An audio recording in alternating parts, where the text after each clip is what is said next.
Assalamualaikum warahmatullahi wabarakatuh. Perkenalkan nama saya Salera Siregar, NPM saya 19150064 dan prodi saya Vokasional Informatika. Ya, saya sekolah atau kuliah di Batas Parang Simpuan.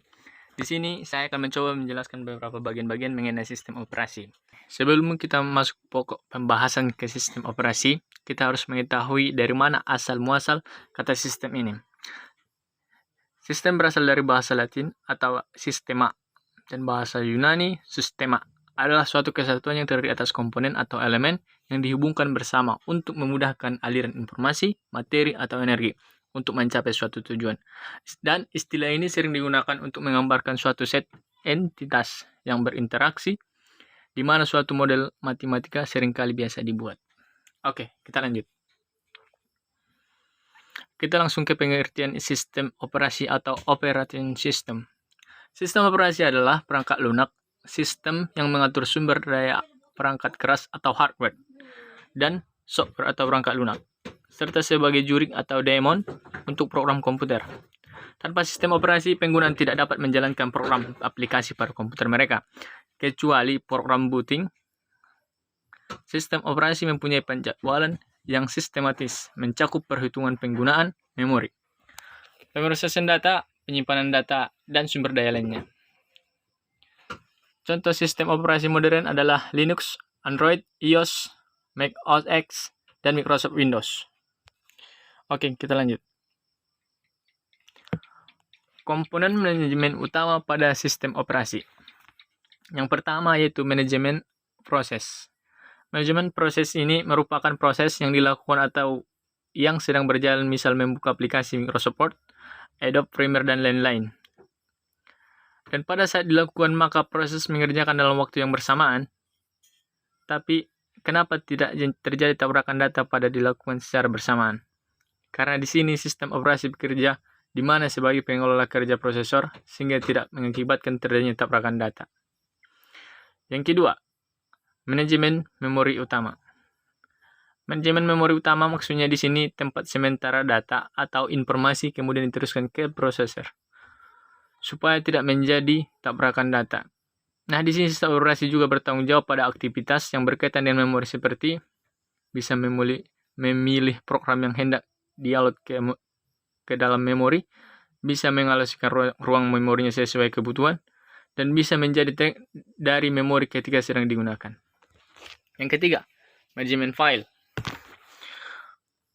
Manajemen file merupakan berkas, bisa berupa data, misalnya kayak video, musik, dan gambar-gambar lain. Selanjutnya, manajemen input dan output. Input merupakan proses masukan, sedangkan output merupakan apa yang dikeluarkan atau dihasilkan. Jadi manajemen input atau output di sini, dia sebagai mengatur penjadwalan yang sesuai hingga terjadi tabrakan data. Sehingga tidak terjadi tabrakan data maksudnya, supaya antriannya lebih berstruktur. Yang kelima, manajemen penyimpanan sekunder. Manajemen penyimpanan sekunder ini berfungsi pada saat data yang tersimpan hanya memori utama akan hilang ketika sistem mati, maka di sini penyimpanan sekunder berperan untuk membackup memori utama tersebut. Oke, kita ke sistem proteksi. Berfungsi mengontrol akses yang bisa dilakukan oleh prosesor ke dalam sistem sumber daya. Yang ketujuh, jaringan. Dan yang terakhir, sistem command interpreter atau sistem command interpreter. Sistem command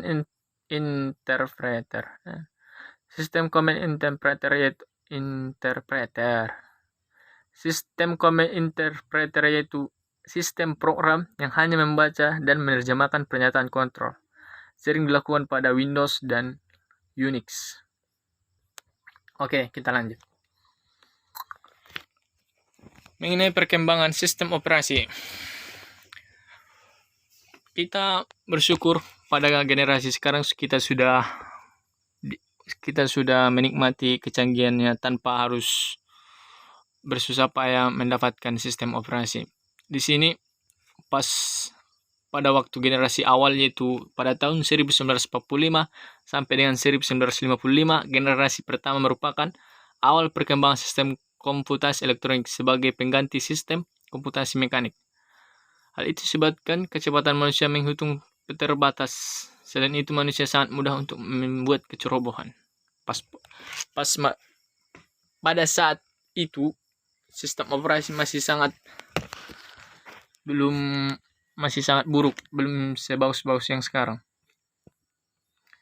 Generasi kedua pada tahun 1955 sampai ke 1965. Dan pada generasi ini merupakan perkenalan batch processing system, yaitu job yang dikerjakan dalam satu rangkaian lalu dieksekusi secara beruntun. Generasi ini sistem komputer belum melengkapi sistem operasi. Generasi ketiga, sistem operasi pada generasi ini dikembangkan untuk melayani banyak pengguna. Jadi para pengguna berkomunikasi lewat terminal secara online ke komputer. Pada generasi keempat, pada tahun 1980 sampai ke 2000-an, pada masa ini sistem operasi telah menggunakan graphical user interface, yaitu antarmuka komputer yang berbasis grafis yang sangat nyaman dan mudah digunakan. Dan kelima, untuk generasi selanjutnya, memperkenalkan sistem operasi yang digunakan pada perangkat lain, dapat digunakan di perangkat seperti laptop, notebook. Pada masa ini perkembangan sangat pesat, salah satu yang terlebih seperti yang kita rasakan saat ini. Oke, kita lanjutkan. Kita mengenai pelayanan sistem operasi. Pelayanan sistem operasi termasuk pelayanan yang cukup bagus dan sangat mempermudah si penggunanya. Pertama, layanan eksekusi program. Salah satu layanan yang diberikan oleh sistem operasi kepada user untuk memudahkan proses kerja dalam meload atau memanggil ke memori. Layanan kedua, layanan operasi input atau output. Saat sebuah program di running atau dijalankan, seringkali juga dibutuhkan proses input atau output, baik berupa file atau peralatan. Dalam hal ini, sistem operasi harus berfungsi sebagai pengontrol, karena hal ini tidak bisa secara langsung dilakukan oleh user karena aspek keamanan dan efisiensi. Layanan ketiga, yaitu manipulasi sistem file. Yaitu kadang dalam suatu kondisi, program harus membaca dan menulis berkas, dan membuat ataupun menghapus berkas. Fungsi ini harus dijalankan oleh sebuah sistem operasi. Layanan keempat, yaitu layanan komunikasi. Ketika beberapa proses sedang berjalan, kadangkala sebuah proses membutuhkan informasi dari proses yang lain ataupun sebaliknya, sehingga membutuhkan sebuah komunikasi, pertukaran proses yang lain atau sebaliknya.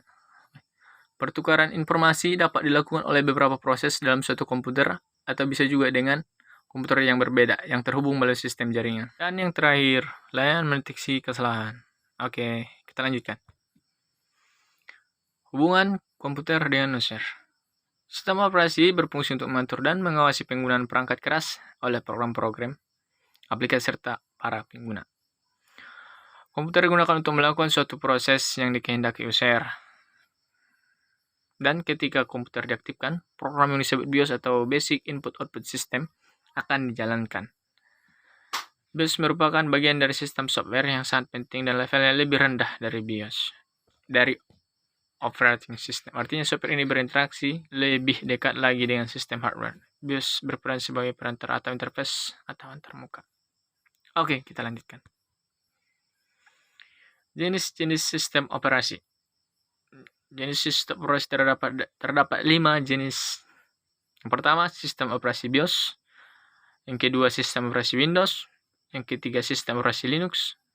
4, sistem operasi Mac operating system. Dan kelima, sistem operasi Unix. Itulah jenis-jenis sistem operasi. Oke, kita lanjutkan. Dan yang terakhir, mengenai lapisan sistem operasi. Lapisan sistem operasi mempunyai 6 lapisan, mulai dari lapis 0 atau berfungsi sebagai prosesor, allocation, and multiprogrammer. Lapis ke-1, memory and range management. Lapis kedua, operator communication. Lapis ketiga, input atau output management. Lapis keempat, user program. Dan yang terakhir, lapis 5, the operator. Oke, cukup sekian yang bisa saya sampaikan mengenai sistem operasi. Mudah-mudahan dengan video saya ini bisa menambah wawasan Anda dan menambah ilmu buat kita semua. Cukup sekian. Kalau ada kata-kata yang salah mengenai pembahasan saya ini, silahkan tambahkan di kolom komentar. Cukup sekian dari saya. Assalamualaikum warahmatullahi wabarakatuh.